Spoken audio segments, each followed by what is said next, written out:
Welcome to the D&D world. Make sure I'm not going to run over the cat. No, I did a test run of this without doing a stream, so it ran perfectly. So I'm hoping at best it might, skip every few frames, if that, but still be pretty much viewable.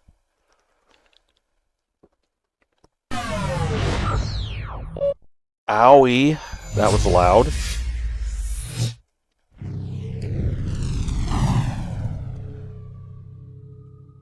Okay, so far so good.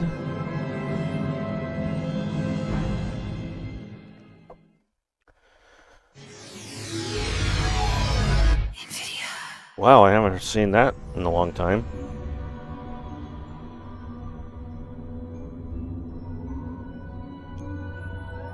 From what I see so far, it seems to be running okay.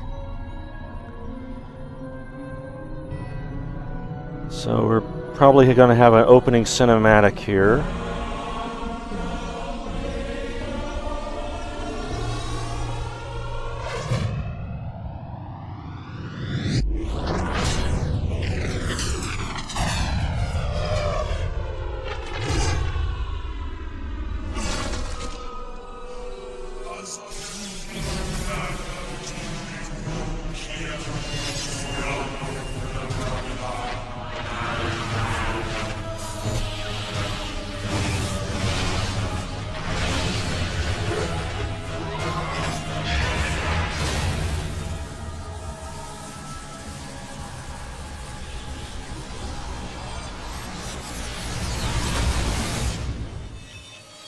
At least they're not going with the style that they did with the cinematics on Baldur's Gate.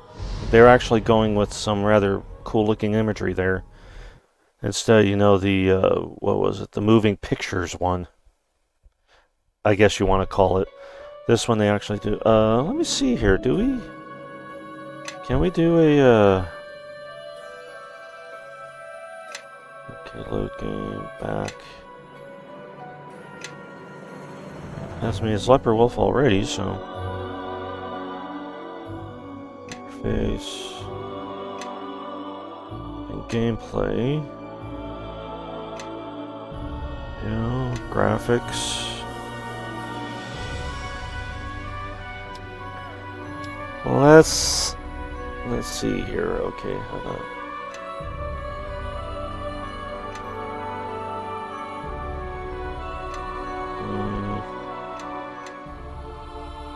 Okay. It might ask me to shut the game off. Yeah. I'm going to shut off the game and I'm going to turn it back on. We'll see what happens. Hey. Hey. Oh, good. I can buzz past all this crap. I have no idea what version of D&D it is using. Because this is an updated version, and I'm seeing Wizards of the Coast on here, so it could be using 4th edition as far as I know. Don't need to see the cinematic again. So let's go to new game. And yeah, it has the DLC on this and all that. And we can do 1 to 4 players if I want to do a...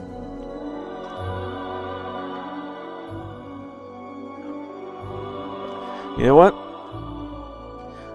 Now, you let me guys know, if I can get a hold of my cousin, we can see if we can do a team-up on this. And see how it works out. We'll try that hopefully next Sunday or the following Sunday. But I'll try to get a hold of him, see what we can do from there. Alright, so let's see. Let's go ahead with...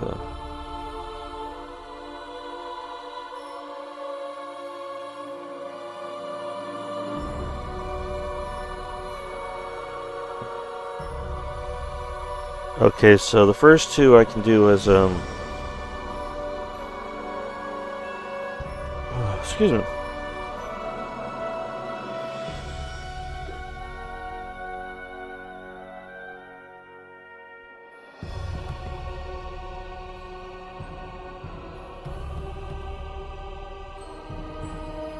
Okay, so the first two campaigns, I could have up to four players on it, but with this one's recommended for one player, and this one is single player only. Okay, good to know. Let's see. A period of calm has settled over Neverwinter, and the city has begun to recover from its devastating war against Laskan, where dark evil from the past has reawakened and threatens to... Now, this might be related to what happened in Neverwinter Nights, the first game, so I'm going to do my best not to do too much in the line of... oh, and they're calling them modules on here. I like that. Okay, so we'll go ahead with that. We'll go through the campaign. We're probably going to have to go through the greatest part, and my personal way of judging a game, character creation. But of course, character creation does not necessarily a good game make. And it doesn't look like I can transfer characters from the previous game, so... oh well. Okay, let's see what choices... oh, we got a selection here. Okay, we got dwarf, elf, gnome, halfling, half-elf, half-orc, human, plain-touched, Yuanti, pure... Yuanti? Are you Yuanti? However that's pronounced. Yuanti, pure blood. So a snake person. What do they look like? Hello? There we go. Okay. Yeah, no. Okay, a gray orc.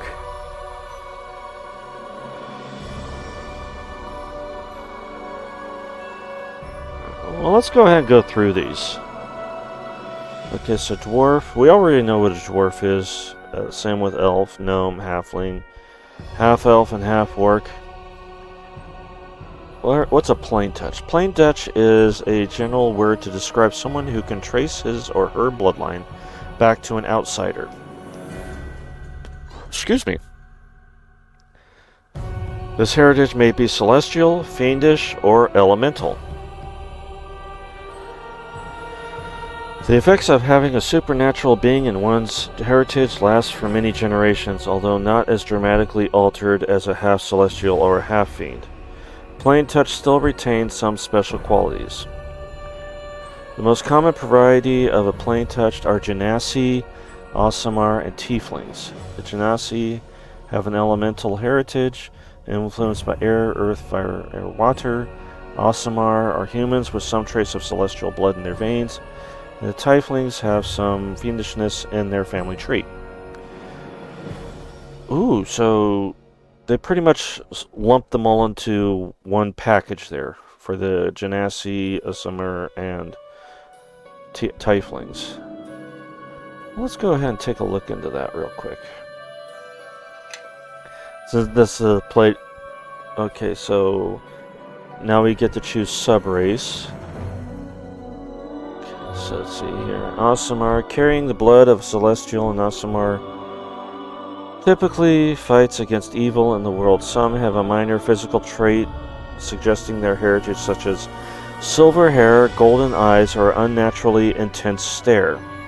Those descended from a celestial minion often carry a birthmark in the shape of the deity's holy symbol, or some other mark significant to their faith, to that faith.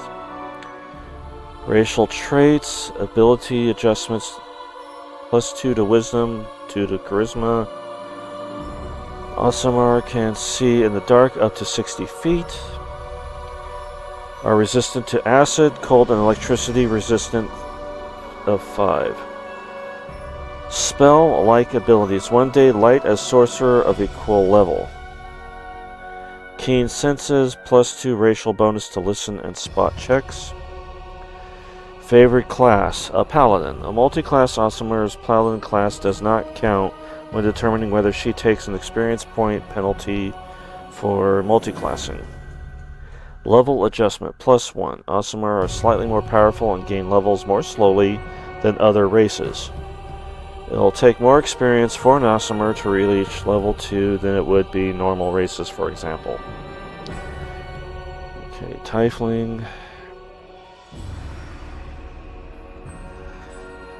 Because they're descended from evil outsiders, those who know their ancestry immediately consider most Tieflings evil or untrustworthy. Not all Tieflings are evil or untrustworthy, but enough are that the prejudice tends to cling. Some Tieflings have a minor physical trait suggesting their heritage, such as pointed teeth, red eyes, small horns, the odor of brimstone, cloven feet, or just unnatural aura of wrongness. Those descended from an infernal minion often carry a birthmark of the deity's holy symbol or another trait related to that evil faith. Okay, Air Genasi. Air Genasi see themselves as the inheritors of the sky, the wind, the very air of the world. They appear mostly human, with one of the two unusual traits reflecting their quasi-elemental natures, such as a light blue color to their skin or hair, a slight breeze in their presence at all times, or flesh that is cool to the touch. +2 dexterity, +2 intelligence, +2 to wisdom, and +2 to charisma.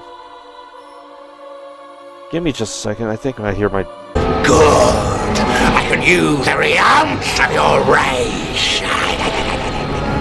Okay, where was I? Oh yeah, I was reading the, You know what? I need my glasses, because some of that print is really tiny to me. Oh, it's -2 to wisdom and -2 charisma. Okay.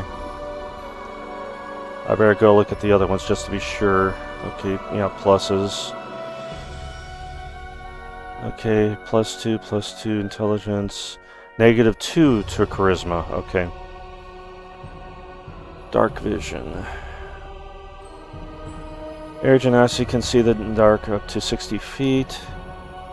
Once per day, an Air Genasi can call upon his elemental nature and summon a powerful blast of wind, which can knock over foes who fail a fortitude save, as well as disperse any harmful cloud effects in its path.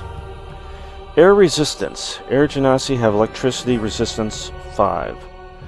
Favorite class? A fighter. An Air Genasi's fighter class does not count when determined whether he takes an experience point penalty for multiclassing. Level adjustment. +1. Air Genasi are slightly more powerful and gain levels more slowly than other races. It will take more experience for an Air Genasi to reach level 2 than it would for normal races. For example, okay. Earth Genasi. Earth Genasi are slow to act, ponderous in thought, and set in their ways. They appear mostly human, with one or two unusual traits reflecting their quasi-elemental nature, such as earth-like skin, rough facial features, or eyes like black pits. Ability adjustments: +2 strength, +2 to constitution, -2 to wisdom, -2 to charisma. Earth Genasi can see in the dark up to 60 feet. Merge with stone. Once per day, an Earth Genasi can call upon his elemental nature to make his skin as hard as stone, gaining damage reduction 5 adamantine. The effect lasts for 5 rounds, or until it has absorbed 20 points of damage, whichever comes first. Earth resistance. Earth Genasi have acid resistance 5. Favorite class is fighter. An Earth Genasi's fighter class does not count when determined whether he takes an experience point penalty for multiclassing. Level adjustment: +1. Earth Genasi are slightly more powerful and gain levels more slowly than other races. Takes more experience to an Earth Genasi to reach level 2. Yeah, okay. Same thing as the other one. And this is probably going to say the same thing with them too. Fire Genasi are hot-blooded and quick to anger, proud and unafraid to take action. They appear mostly human, with one or two unusual traits reflecting their quasi-elemental nature, such as skin the color of burnt coal, red hair that waves like flames, or eyes that glow when the Genasi is angry. Adjustment: +2 to intelligence, -2 charisma. They can see up to 60 feet, reach to the blaze. Once per day, A fire genasi can call upon his elemental nature and the radiate flames, which damage all those within 5 feet, doing 2d4 points of fire damage per round. Reflex save for half damage. This effect lasts for 5 rounds. Fire resistance, of course they're resistant to fire. Favorite class, fighter. A fire genasi's fighter class does not count when determined whether he takes an experience point penalty for multiclassing.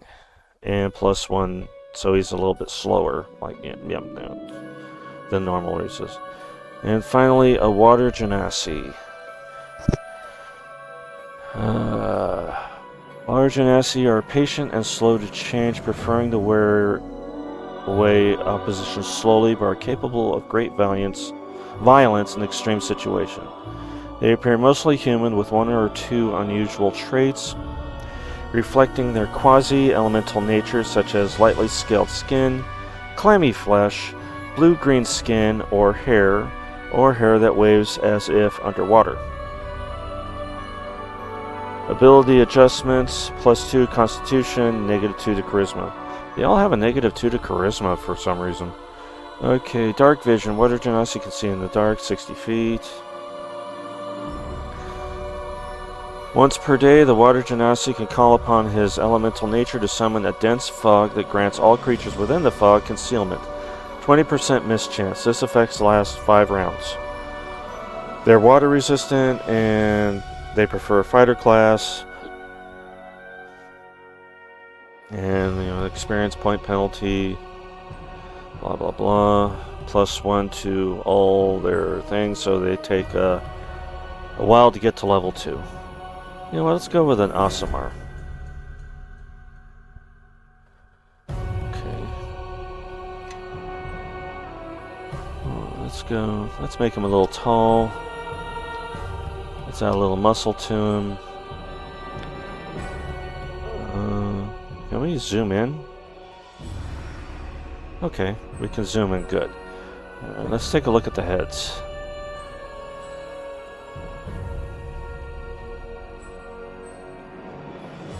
That's it?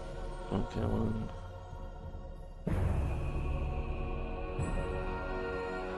And if I remember, they said paladins is their go-to class, so we'll probably go with a paladin. I like that other one better. Let's go with that one. Okay. Can he have facial hair? Oh, that's it with the facial hair. Okay. Let's see what the regular hair looks like.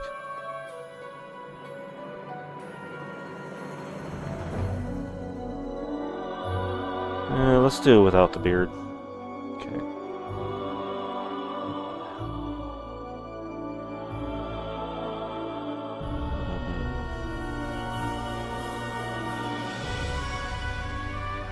Oh, there we go. Okay. No.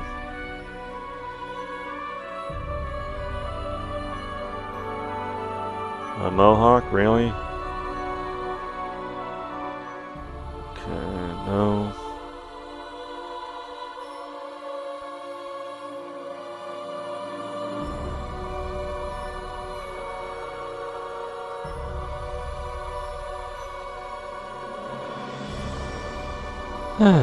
Let's see.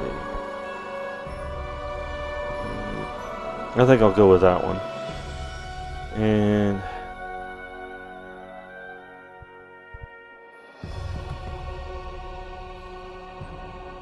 I don't get to change what the accessory is. Okay.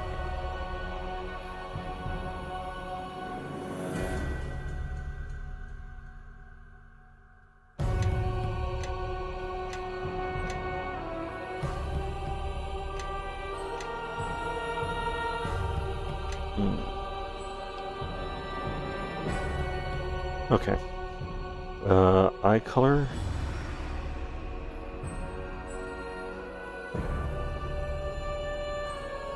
I guess that's okay.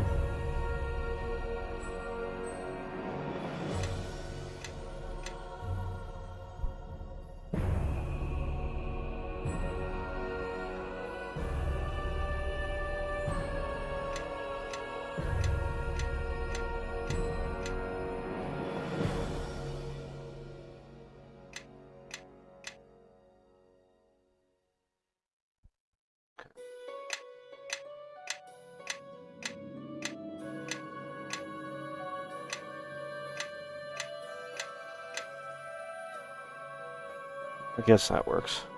Okay. Next.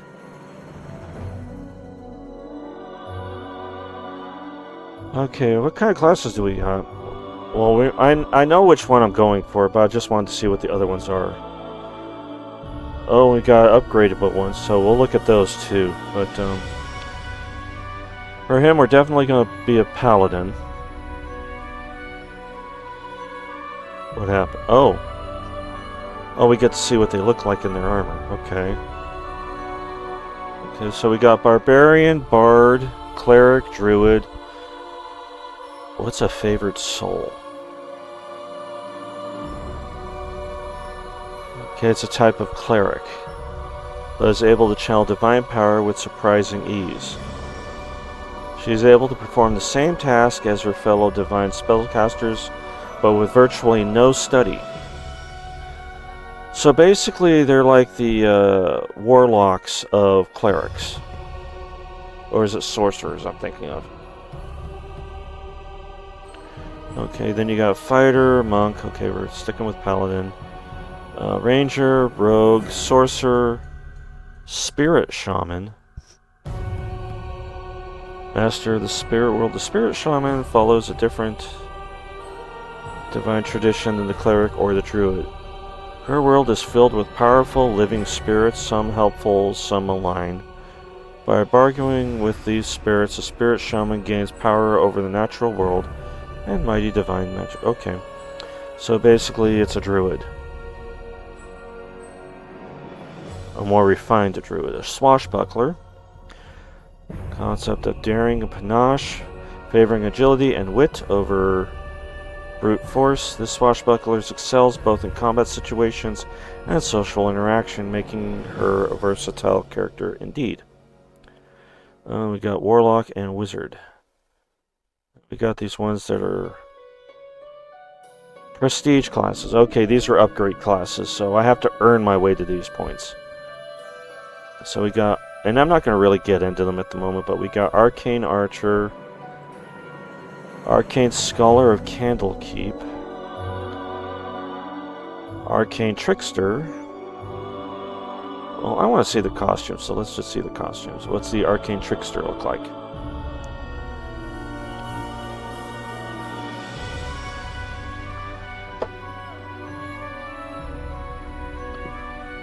Okay. And we get Assassin. It says there's a listing of certain skills that I need, or yeah, skills and stats I need to get to a particular class. So, say, look at deity. She serves as guardian of the holy sites, a protector of pilgrims, and leader of crusades. Though paladins fill this role in many good-aligned churches, a divine champion may take up the banner of any deity, regardless of alignment or ethos. These holy warriors are loved by their patrons, worshippers, and hated by the church's enemies in equal measure. So these are holy warriors. Okay, even more so than paladins. Okay, so if I wanted to be one of these, I need a base attack bonus of +7 and a weapons focus on any particular weapon. I need a weapon focus. Class features are a D10. Basic attack bonus is high. High saves of fortitude. Weapon proficiency simple and martial weapons. Armor proficiencies none. Skill points 2 plus intelligence modifier. Craft alchemy, craft armor, craft trap, craft weapon, lore, and parry. Lay on hands once per day. At second level, Divine Champion may select a bonus feat from the following: blind fight, combat expertise. Okay, so got a list there. Definitely going to have to come back to this when I decide when I finally get to playing the game, because I think this is going to be the one I play right before I get to Baldur's Gate 3. So you know that's going to be a while. And I'll probably have a better computer by then, I hope. Okay, so we're just going to go with Paladin right now. We're just, because we're running out of time here. We want to see how the game plays. Okay, and I have no choice in it. I have to be lawful good.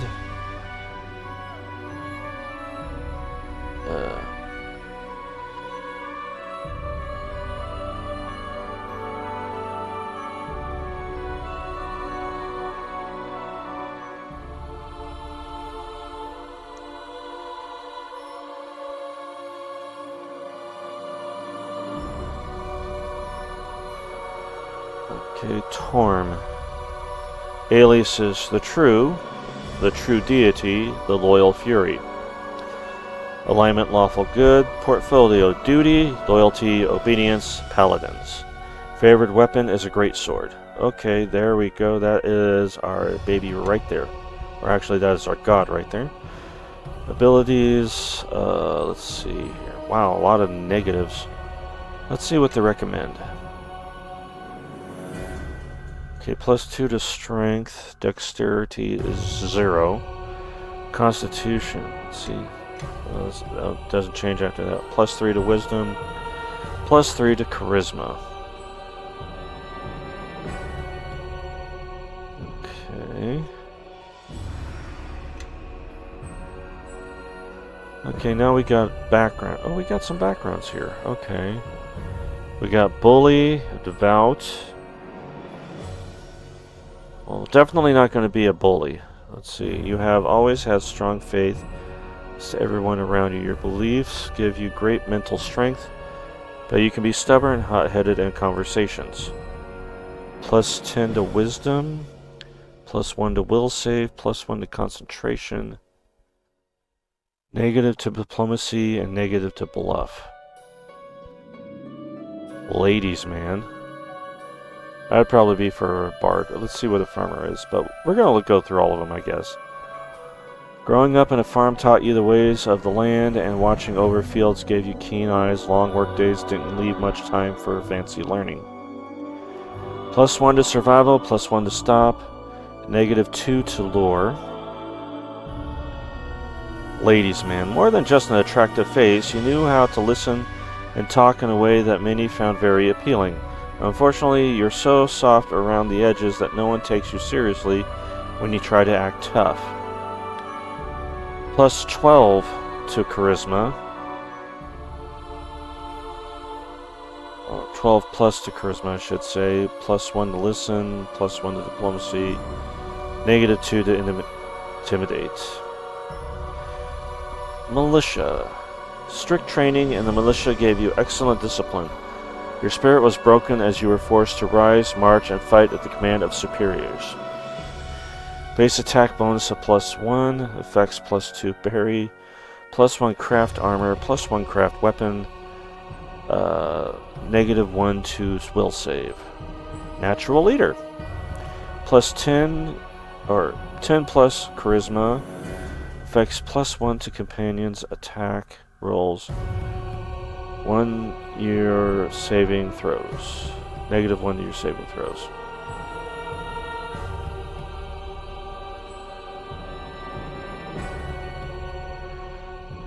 Okay, what's Telltaler? From a young age, you learned that you could command attention and friendship with all your tall tales. So you could be... You become so wrapped up in your imagination that sometimes it's hard to focus on other matters. Prerequisites 10 plus. Effects +1 lore, +1 bluff, -2 concentration. Well, I'm not going to be a troublemaker, but basically boredom or malice led you to play a variety of tricks on people. Yeah, I'm not interested in that. Wild child. In your youth, you were a free spirit, often left to wander or explore on your own. Your limited contact with others has left you unaware of the accepted value of significance of many others. Must have a dexterity of 10 plus whatever. Or 10 or higher, I guess it would be. Okay, your limited content effects. +1 to survival, +1 tumble, +1 hide, +1 move silently, -2 lore, -2 appraise. Confident. You know exactly or precisely how to get people to trust you. Unfortunately, that same veneer of trustworthiness makes it hard for people to believe any threats. Must have 12 plus charisma, plus 1 bluff, negative intimidate, negative trot. Foreigner, you're not from Neverwinter area originally, but your knowledge of the outside world comes in handy. Plus 1 lore, negative to diplomacy. And finally, veteran. You fought against the armies of the King of Shadows. You're tougher, but the experience has made you more jaded than usual. Have to have a constitution of 10 higher, plus 1 fortitude, negative diplomacy. Let's go with...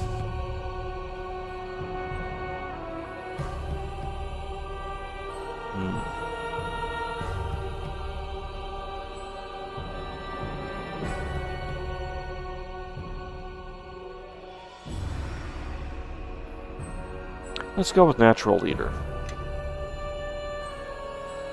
Okay. Oh, we get to do packages here, so we can either do default. The majority of the paladins belong to this tradition, which provides any character with a strong balance of offensive and defensive abilities. This package does not give any special abilities to your character. It simply configures your skills and feats so that you don't have to.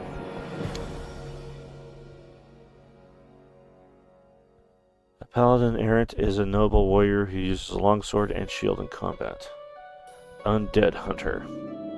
A deep, burning hatred for undead burns within the undead hunter. He hunts these abominations in all their forms with his crossbow and mace. Okay, Inquisitor.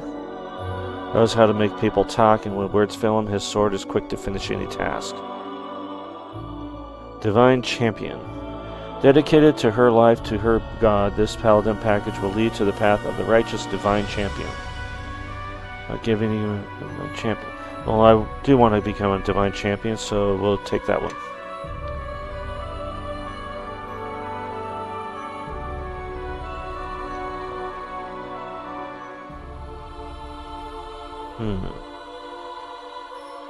We'll go with Bram for now. And we're not going to bother with last names, I don't think. Let's make him 21. The battle is on! Let's have at it! No quarter! No quarter! Let's have at it! The battle is on! I think they need to fix that because none of the voices are matching what they're supposed to be. We'll go with good-natured for now. And I guess we can finalize.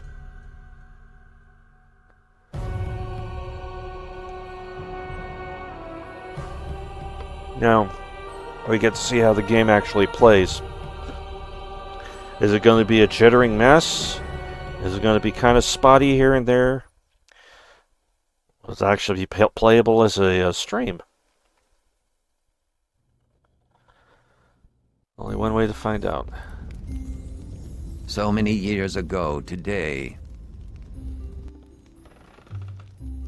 Ah, my foster son is up and dressed, I see. Today is the High Harvest Fair, and the West Harbor Village Council requires me to man the archery competition. The human need to celebrate Remembrance Days baffles me, but at least something productive may come of it. The merchant Galen is here. He'll want my furs, as he usually does. Coins can be useful in getting by. This past season has been a hard one for both tilled fields and wildlands. While I attend to the archery contest, I will need you to deal with the merchant. Fetch my furs from the chest, over by the painting. That's probably some of the worst voice acting I've heard in a long time. As you progress through the tutorial, you'll see pop-up boxes like this when explaining various elements of the game's interface, telling you how to perform different types of actions. Be sure to read the instructions carefully, as once closed the window, that text is gone forever. Well, I'll be starting this over again once I get back to the game, so I'm not too worried about it. You can choose to skip the rest of the tutorial anytime. A tutorial window pops up. You may also turn off the pop-ups if you want to experience the tutorial without their interference. Keep in mind that if you turn off the pop-ups, they remain turned off for good, and you lose the chance to bypass the tutorial. Click the left mouse button on the ground to move your character to that spot. The keyboard can be used to move your character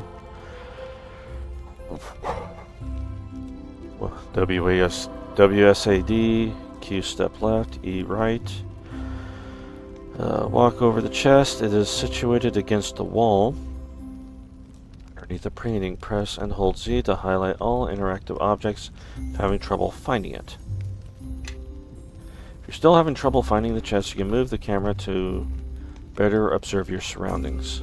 Use the arrow keys to rotate and zoom the camera. Page up and page down modify the camera's vertical angle. Press the key to cycle camera modes. Start key. If your mouse has a middle button or mouse wheel, you can orient the camera by clicking and holding the button wheel and moving the mouse.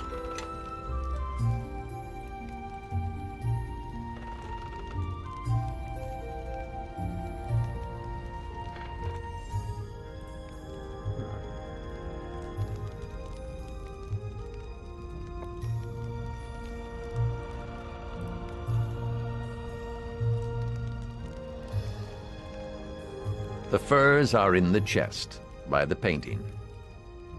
Yeah. Oh, that painting. Okay. You can access chests and other containers by left-clicking on them. When you open a container, its inventory will be displayed in a small window. Left-click on Dagon's chest to access its contents. Then double left-click on Dagon's furs to add them to your inventory. Now also use the Loot All button to the contains window in the containers window. Oh boy. Okay, so Loot All. The furs have been added to your backpack. To view your inventory, click on the player menu icon. It looks like the Neverwinter eye in the lower left corner of the screen, and select the bag icon. The top half of your inventory has slots for weapons, armor, rings, and other equipment items. The lower half shows your stored items. You should see Dagon's furs listed there. Close your inventory by clicking the X in the upper right corner of your inventory. Now that you have the furs, speak with Dagon by left-clicking on him. Okay, and done. So, click on that. Go to inventory. There's the furs.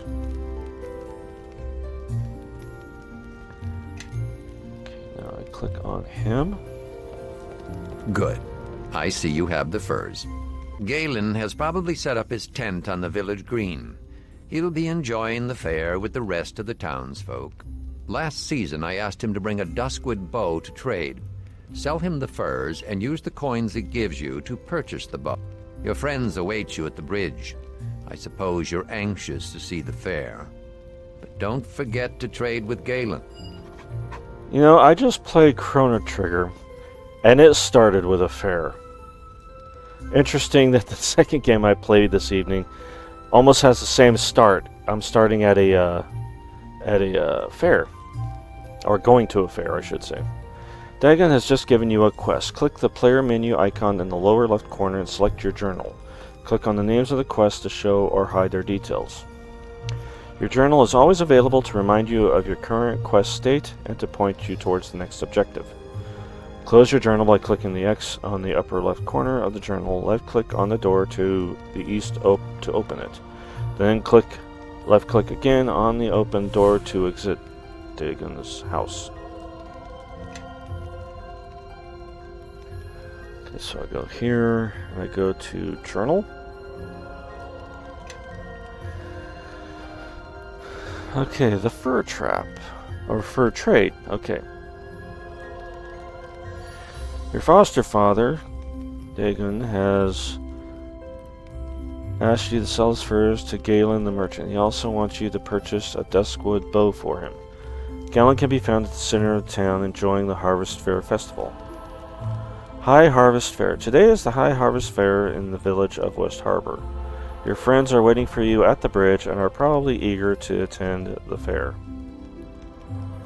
What do I have completed? So I don't have anything completed. Any notes? No notes. Can I make notes? Nope. Oh, I can make my own notes. Okay. That's good to know. Date, name, and priority. Let's go with priority. Okay.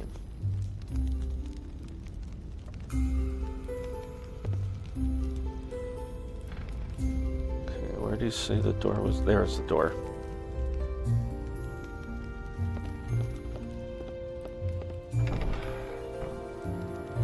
Aw. It would have been nice if they had like a little effect that if I came at the door the wrong way, I get smacked by the door. Okay. Oh, we're outside. Having a rogue in the party can be helpful for dealing with locks and traps. Duly noted.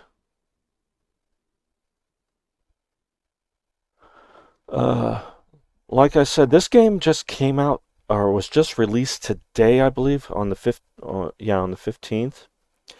But I totally forgot about it, and I just remembered about it about a few hours ago. So this is just the test run to see if I can. It's actually playable right now, which so far it is. I've noticed a couple of glitches, mainly with the when you're choosing voices, it doesn't list them correctly, or the voices don't exactly match the choices they give you.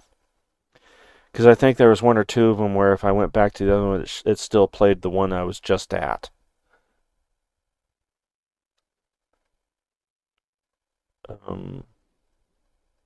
Area successfully loaded, then why is it taking so long to show up?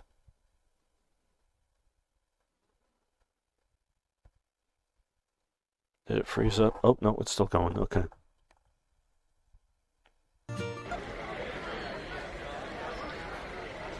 Oh, that's weird. All the sounds are just on this side. Click the Neverwinter logo at the lower left of the screen to access your character sheet, inventory, spellbook, journal, and more. Click the closed eye icon next to it to rest.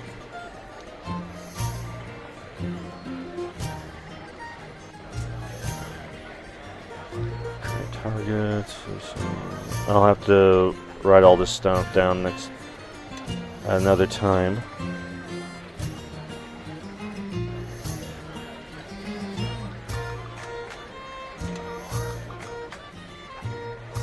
That's some nice music to go along to the game. Okay, that's the main hand. Okay. Skills.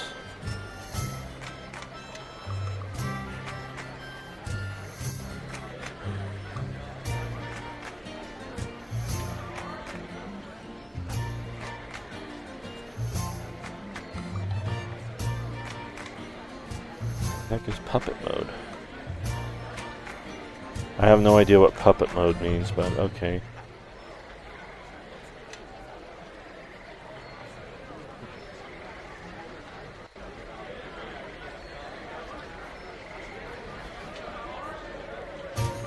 Oh, and the sound changes as I move around. Okay, that's kind of cool.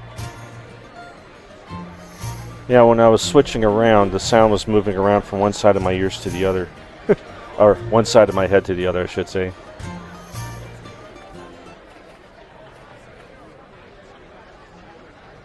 Music seems to be a little on the glitchy side, though.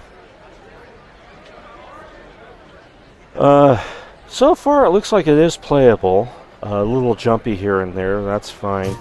And there's the music again. Like I said, this was just a test run.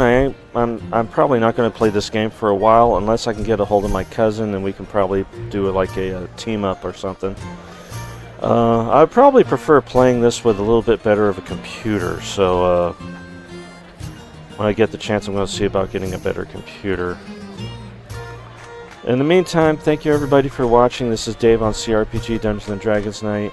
Thank you for watching, and I just did a test run of 2 games. I'm going to make them as 2 separate videos for you guys. And I'll see you guys in the next video or stream, whichever comes first. Bye-bye.